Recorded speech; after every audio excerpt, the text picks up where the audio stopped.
नव वर्ष की शुभकामनाएं हम लोग देते हैं। और आप सब लोग जान रहे हैं कि पिछले साल जो है चुनाव जो है संपन्न हुआ है। और इस चुनाव में इस लोकतंत्र में लोक हारा है और तंत्र जीती है।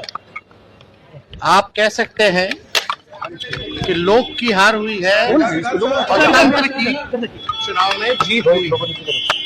जनतंत्र को इन लोगों ने धन तंत्र और मशीन तंत्र बना दिया।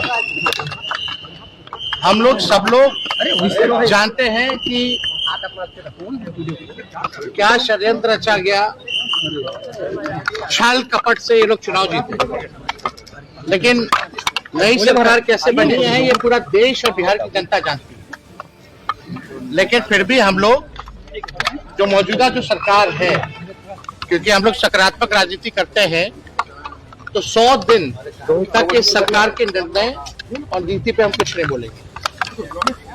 और देखते हैं कि 100 दिन बाद कब हमारी माताओं बहनों को 2-2 लाख रुपया मिलता है, 1 करोड़ नौजवानों को नौकरियां कब मिलती है, हर जिलों में 4-5 कारखाने लगाने की बात की गई है।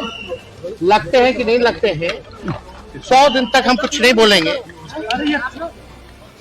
और ये सरकार की जिम्मेदारी है कि जो घोषणा पत्र इन लोगों ने जो जारी किया, उस घोषणा पत्र को जमीन पर अमल करने का काम करें। बहुत शुक्रिया।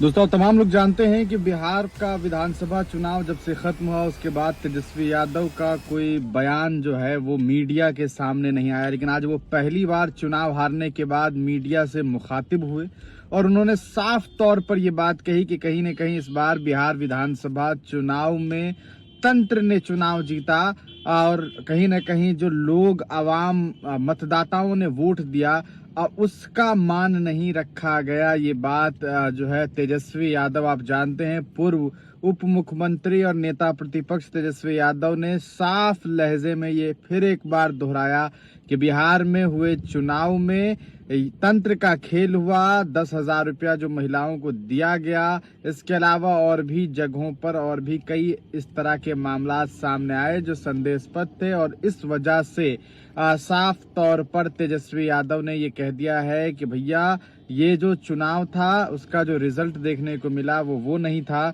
जो होना चाहिए था। आपको बता दें, इसके अलावा भी तेजस्वी यादव ने एक बड़ी बात कही। वो ये कह रहे थे कि हम जो है लोकतंत्र पर यकीन रखने वाले लोग हैं और हमने ये 100 दिन तक जो है सोच लिया है कि किसी भी तरह का सवाल जवाब सरकार से नहीं किया जाएगा।